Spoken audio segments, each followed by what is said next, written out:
Hey guys, അപ്പോൾ ഇന്ന് എൻ്റെ വീക്കെൻഡ് മോർണിംഗ് റുട്ടീൻ എങ്ങനെയൊക്കെയാണെന്നാണ് നിങ്ങളായിട്ട് ഷെയർ ചെയ്യാൻ പോകുന്നത്. അപ്പോൾ ക്ലാസ് ഉണ്ടാകുന്ന ദിവസങ്ങളിൽ ഇങ്ങനെയൊന്നും അല്ല എൻ്റെ റുട്ടീൻ പോകാറുള്ളത്.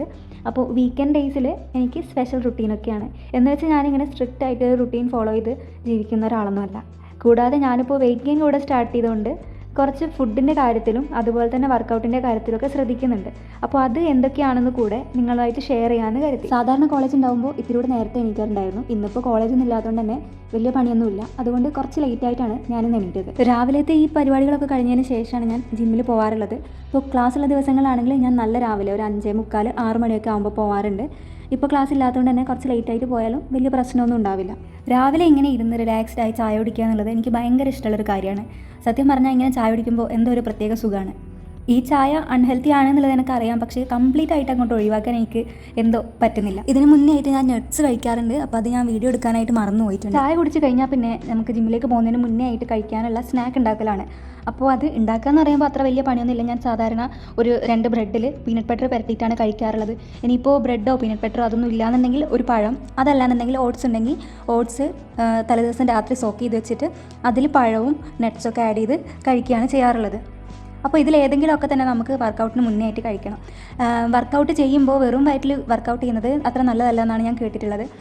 പിന്നെ പ്രത്യേകിച്ച് വെയിറ്റ് ഗെയിനും ആയതുകൊണ്ട് തന്നെ നമുക്ക് ഫുഡിൽ മാക്സിമം പ്രോട്ടീനൊക്കെ ആഡ് ചെയ്യാൻ നോക്കുകയാണെങ്കിൽ പെട്ടെന്ന് തന്നെ നമുക്ക് വെയിറ്റ് ഗെയിൻ ചെയ്യാൻ പറ്റും. ഈ പീനട്ട് ബട്ടറിലൊക്കെ അത്യാവശ്യം നല്ല രീതിയിൽ പ്രോട്ടീനും അതേപോലെ ഈ പീനട്ട് ബട്ടർ നമുക്ക് വെയിറ്റ് കൂടാനായിട്ട് ഹെൽപ്പ് ചെയ്യാൻ പീനട്ട് ബട്ടറും ബ്രെഡും കഴിച്ച് കഴിഞ്ഞതിന് ശേഷം ഞാൻ ജിമ്മിലേക്ക് പോകാനായിട്ട് റെഡി ആവുകയാണ് ചെയ്യുന്നത്.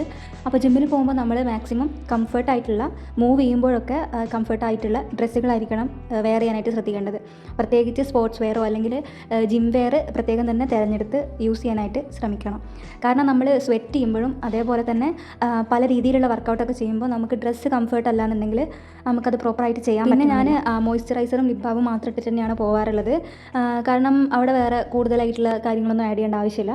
പിന്നെ എൻ്റെത് ഡ്രൈ സ്കിൻ ആയതുകൊണ്ട് തന്നെ രാവിലെ എഴുന്നേൽക്കുമ്പോഴത്തേക്കും എൻ്റെ സ്കിന്ന് നല്ല രീതിയിൽ വലിഞ്ഞ് പിടിച്ച് ഇങ്ങനെ ഡ്രൈ ആയിട്ട് നിൽക്കുന്നുണ്ടാവും. അപ്പോൾ മോയ്സ്ചറൈസർ എനിക്ക് മസ്റ്റാണ്. എന്താണെന്ന് അറിയില്ല, എനിക്കിപ്പോൾ നല്ല രീതിയിൽ ഹെയർ ഫോൾ ഉണ്ട്. ഒന്ന് തലയിൽ കൈ തൊടുമ്പോഴേക്കും നല്ല രീതിയിൽ മുടി കൊഴിയുന്നത് ആലോചിച്ച് തന്നെ ടെൻഷൻ കൂടി ഇനിയിപ്പോൾ മുടി കൂടുതൽ കൊഴിയോ എന്നുള്ളതാണ് ഇപ്പോഴത്തെ എൻ്റെ ടെൻഷൻ. ശരിക്കും പറഞ്ഞാൽ ചെറിയൊരു മുടി കൊഴിച്ചിൽ വന്നാൽ തന്നെ ഇതൊക്കെ ആലോചിച്ച് ടെൻഷൻ അടിച്ച് വലുതാക്കി ബാക്കിയുള്ള മുടിയും കൂടെ കൊഴിഞ്ഞു പോകുന്ന അവസ്ഥയാണ് നമ്മുടെ മനുഷ്യന്മാരുടേത്. എനിക്ക് അങ്ങനെ കോംപ്ലക്സ് ആയിട്ടുള്ള ഹെയർ സ്റ്റൈലൊന്നും ചെയ്യാൻ അറിയില്ല. അതുകൊണ്ട് തന്നെ ഞാൻ ജിമ്മിൽ പോകുമ്പോൾ ഒരു നോർമൽ പോണിറ്റെയിൽ തന്നെയാണ് കിട്ടാറുള്ളത്.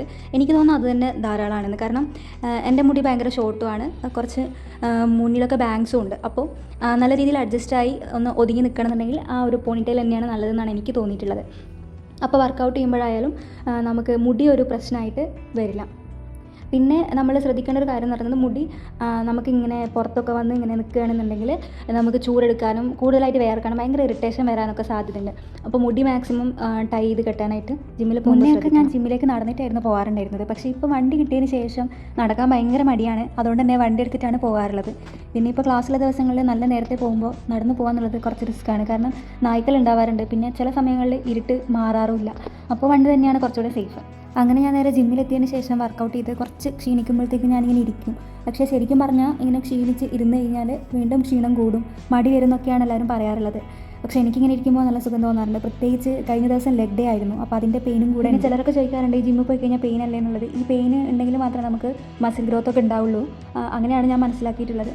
ഇത് ഞാൻ പോരാൻ നേരം എടുത്ത വീഡിയോ ആണ്. ലാസ്റ്റ് വർക്കൗട്ടൊക്കെ കഴിഞ്ഞ് കുറച്ച് വെള്ളമൊക്കെ കുടിച്ച് തിരിച്ച് പോരാൻ നിൽക്കുന്നതാണ് നിങ്ങളിപ്പോൾ കണ്ടുകൊണ്ടിരിക്കുന്നത്. അങ്ങനെ ജിമ്മിൽ നിന്ന് തിരിച്ചെത്തിയാൽ നേരെ ബ്രേക്ക്ഫാസ്റ്റാണ് കഴിക്കുക. കാരണം വർക്കൗട്ട് ചെയ്ത് വന്നതിൻ്റെ ക്ഷീണവും അതേപോലെ തന്നെ നല്ല രീതിയിൽ വിശപ്പും ഉണ്ടാവും. അപ്പോൾ ഇന്ന് ഞാൻ ബ്രേക്ക്ഫാസ്റ്റിന് കഴിക്കുന്നത് ഒരു പഴവും അതേപോലെ തന്നെ ഒരു പുട്ടും അതിൻ്റെ കൂടെ 2 മുട്ടയാണ്. ഈ 2 മുട്ട എന്ന് പറയുമ്പോൾ പ്രോട്ടീനാണ്. അതാണ് ഞാൻ ബ്രേക്ക്ഫാസ്റ്റിൻ്റെ കൂടെ ഇൻക്ലൂഡ് ചെയ്തത്. ഇനി ഞാൻ ഡെയിലി 5 മുട്ടയാണ് കഴിക്കാറുള്ളത്. അപ്പോൾ ഈ 5 മുട്ട ഒരുമിച്ച് കഴിക്കാതെ സ്പ്ലിറ്റ് ആക്കിയാണ് ഞാൻ ഡെയിലി കഴിക്കാറുള്ളത്. ജിമ്മിൽ പോകുന്നതിനനുസരിച്ച് തന്നെ നമ്മൾ ഫുഡും കഴിക്കേണ്ടതായിട്ടുണ്ട്. അപ്പോൾ വർക്കൗട്ട് ചെയ്യുമ്പോൾ അതിനനുസരിച്ചിട്ട് ഫുഡ് കഴിച്ചാൽ മാത്രമേ നമ്മളുടെ മസിൽ ഗ്രോത്ത് നടക്കുകയുള്ളൂ. അതേപോലെ തന്നെ നമ്മൾ ഫുഡ് കഴിക്കുക എന്ന് പറയുമ്പോൾ നോർമലി കഴിക്കുന്നതിനേക്കാളും കുറച്ചധികം കഴിക്കേണ്ടതായിട്ട് വരും. അപ്പോൾ പെട്ടെന്നൊരു സുപ്രഭാതത്തിൽ അത്രയും കഴിക്കുമ്പോൾ ചിലപ്പോൾ നമുക്ക് പറ്റണമെന്നില്ല. അപ്പോൾ പതിയെ എമൗണ്ട് കൂട്ടിക്കൊണ്ടുവരാനായിട്ട് ശ്രമിക്കാം. ഫുഡ് കഴിച്ച ഉടനെ തന്നെ കുളിക്കരുതെന്ന് പണ്ടുള്ള ആൾക്കാർ പറയാറുണ്ട്. അപ്പോൾ കാരണം എന്താണെന്നൊന്നും എനിക്കറിയില്ല. അറിയുന്നുണ്ടെങ്കിൽ നിങ്ങൾ കമൻറ്റ് ചെയ്താൽ മതി. അപ്പോൾ അതുകൊണ്ട് തന്നെ ഞാൻ വിചാരിച്ചു റൂമൊക്കെ ഒന്ന് വൃത്തിയാക്കിയിട്ട് വീടൊക്കെ ഒന്ന് അടിച്ചു വാരി. സത്യം പറഞ്ഞാൽ അത് പോരാളിയുടെ ഒരു ഇൻസ്ട്രക്ഷൻ കൂടെ ആയിരുന്നു. അടിച്ചു വാരിയിട്ട് കഴിഞ്ഞാൽ എനിക്ക് ഫ്രീ ആയിട്ടിരിക്കാമല്ലോ എന്ന് കരുതി ഞാൻ ആ പണിയും കൂടെ തീരട്ടെ എന്ന് കരുതി. പിന്നെ എൻ്റെ ഈ പണികളൊക്കെ ഒന്ന് ഒതുങ്ങിയതിന് ശേഷം എനിക്ക് കുറച്ച് വർക്കൊക്കെ ഉണ്ട്. ബി എഡ് ആയതുകൊണ്ട് തന്നെ ഒരുപാട് എഴുതാനൊക്കെ ഉണ്ട്. അപ്പോൾ ആ എഴുത്തുപണികളൊക്കെ അത് കഴിഞ്ഞിട്ട് നോക്കാമെന്ന് വിചാരിച്ചു. അടിച്ചു വാരി പണിയൊക്കെ കഴിഞ്ഞപ്പോൾ ഇനി കുളിക്കാനുള്ള പരിപാടിയാണ്.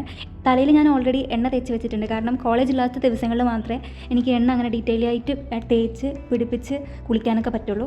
ഇപ്പോൾ ഈ മുഖത്ത് തേക്കുന്നത് ഞാൻ നേരത്തെ പറഞ്ഞു ഡ്രൈ സ്കിൻ ആണെന്നുള്ളത്. അപ്പോൾ സോപ്പ് അല്ലെങ്കിൽ ഫേസ് വാഷൊക്കെ മുഖത്ത് യൂസ് ചെയ്യുമ്പോൾ ഭയങ്കര ബുദ്ധിമുട്ട് വരാറുണ്ട്. അപ്പോൾ ഈ ഒരു തൈലം മുഖത്ത് തേച്ച് കഴിഞ്ഞാൽ നല്ല ആശ്വാസം കിട്ടും. അപ്പോൾ ഇത് നാൽപ്പാമ്പ്രാതി തൈലം എന്നാണ് ഈ തൈലത്തിൻ്റെ പേര്. ഇത് അത്യാവശ്യം നല്ല രീതിയിൽ തന്നെ എനിക്ക് ഡ്രൈനെസ് മാറാനായിട്ട് ഹെൽപ്പ് ചെയ്യുന്നുണ്ട്. ശരിക്കും ഈ എണ്ണയിട്ട് നല്ലോണം ഒന്ന് മസാജ് ചെയ്ത് ഡെയിലി ബേസിൽ ഇങ്ങനെ ചെയ്ത് പോവുകയാണെന്നുണ്ടെങ്കിൽ സ്കിന്നിന് നല്ല ഇമ്പ്രൂവ്മെൻറ്റ് ഉണ്ടാകും. പക്ഷേ ഞാനങ്ങനെ ഡെയിലി ഒന്നും ചെയ്യാറില്ല. ഒന്നാമത്തെ കാര്യം എനിക്ക് മടിയാണ്. രണ്ടാമത്തെ കാര്യം ചിലപ്പോൾ ഒന്നും സമയമൊന്നും കിട്ടാറില്ല. കോളേജ് കഴിഞ്ഞ് വന്ന് നേരെ കുളിച്ച് വീഡിയോ എടുക്കാനും എഡിറ്റ് ചെയ്യാനൊക്കെ ആയിട്ട് ഇങ്ങനെ നിൽക്കുകയാണ് ചെയ്യാറുള്ളത്. അങ്ങനെ എണ്ണയൊക്കെ നന്നായി തേച്ചതിന് ശേഷം കുളിക്കാനായിട്ട് കയറി. ഇനിയിപ്പോൾ കുളിക്കാൻ കുറച്ച് സമയം ഉണ്ടാവും. കാരണം എണ്ണ തേച്ചത് കൊണ്ട് തന്നെ ഷാമ്പൂ ഇട്ട് നന്നായിട്ട് കഴുകി കളയണം. കുളിച്ച് കഴിഞ്ഞാൽ എൻ്റെ ആദ്യത്തെ പരിപാടി എന്ന് പറയുന്നത് മോയ്സ്ചറൈസിങ് ക്രീം തേക്കുക എന്നുള്ളതാണ്. കാരണം എൻ്റെ ഡ്രൈ സ്കിൻ ആയതുകൊണ്ട് തന്നെ ഈ കുളിയൊക്കെ കഴിഞ്ഞ് കഴിഞ്ഞാൽ പെട്ടെന്ന് ഡ്രൈ ആയി മാറും. അപ്പോൾ പെട്ടെന്ന് തന്നെ മോയ്സ്ചറൈസിങ് ക്രീം അപ്ലൈ ചെയ്തിട്ടില്ല എന്നുണ്ടെങ്കിൽ ചൊറിയാനും അതേപോലെ വെള്ള കളറിൽ പാടുകൾ വരാനൊക്കെ തുടങ്ങും. പിന്നെ എന്നോട് ചില ആൾക്കാരൊക്കെ വീഡിയോസ് കാണുമ്പോൾ ചോദിക്കാറുണ്ട് എന്താണ് സൺസ്ക്രീൻ അപ്ലൈ ചെയ്യാത്തതെന്ന്. അതിനുള്ള കാരണം എന്ന് പറയുന്നത് ഞാൻ യൂസ് ചെയ്യുന്ന ക്രീമിൽ തന്നെ സൺ പ്രൊട്ടക്ഷനും കൂടെ ഉണ്ട്.